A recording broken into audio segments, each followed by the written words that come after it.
para você, ela fala assim: Caio, existe alguma relação? Eu gostaria muito de saber se existe alguma explicação na Bíblia em relação aos astros, se sofremos realmente influências deles. Por exemplo, mulheres grávidas ganham seus filhos na força da lua, as marés sofrem influência também. Eu questiono se Deus fez tudo tão perfeito, qual a utilidade desses planetas, Caio? Me ajuda com isso. Bom, deixa eu começar de trás para frente. Você perguntar qual a utilidade desses planetas Utilidade desse planeta é uma pergunta, sim, dessa idolatria antropocêntrica. É de gente que pensa que o homem é o centro do universo. É isso mesmo. É um antropocentrismo reducionista e idolátrico da figura do ser humano. Não. O centro do universo não é o homem, como o centro do nosso sistema não é a Terra, como foi durante muito tempo. E depois o centro do universo passou a ser o Sol. Depois a gente descobriu que o Sol era só uma estrela de quinta grandeza, aqui num sistema solar onde existem bilhões de sóis e de outros sistemas em volta desses sistemas solares. E agora a gente sabe que, pela mecânica quântica, é teoricamente, absolutamente possível e plausível que haja universos paralelos, porque no ambiente quântico, os seres, os entes subatômicos têm, usando uma hipersimplificação, têm os seus irmãos, têm as suas geminações, têm os seus recíprocos, que podem estar do outro lado da galáxia. O fato é o seguinte, que se eu olhar para a partícula que eu tenho aqui, o recíproco equivalente a ela muda, tanto quanto ela, se for objeto da minha observação, vai ser alterada.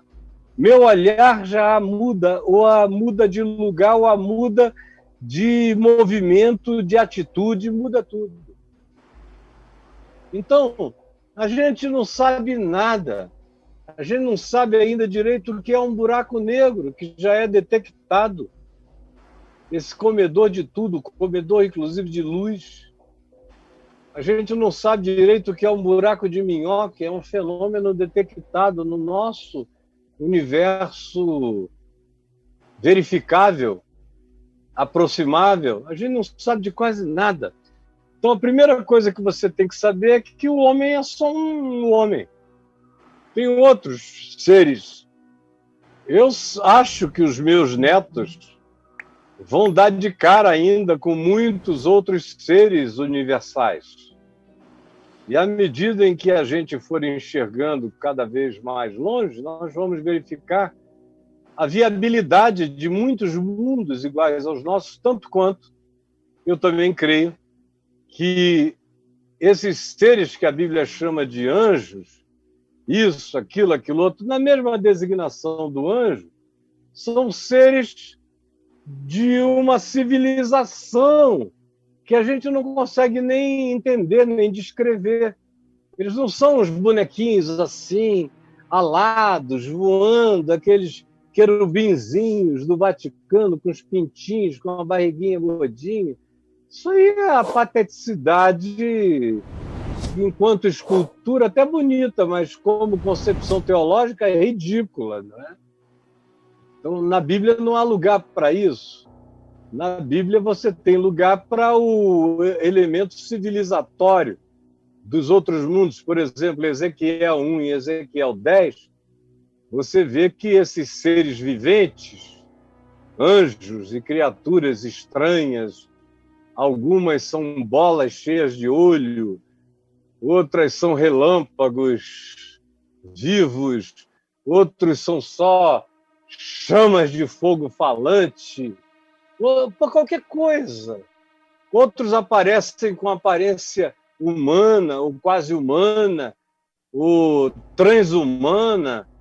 Enfim, até na Bíblia, eles têm uma riqueza de expressão enorme. No livro de Ezequiel, nós temos a certeza de que esses seres também produzem aparatos, porque Ezequiel descreve aquele disco voador com olhos de todos os lados, cambotas para pousar na terra, e que os anjos ou os seres viventes eram uma coisa, e aqueles aparatos chamados de as rodas eram outra coisa. Ou seja, ali se está escrevendo um processo civilizatório, diferente do nosso, mas é uma civilização que se mostra incumbida por Deus a nos trazer mensagens. Por isso são chamados de anjos, mensageiros.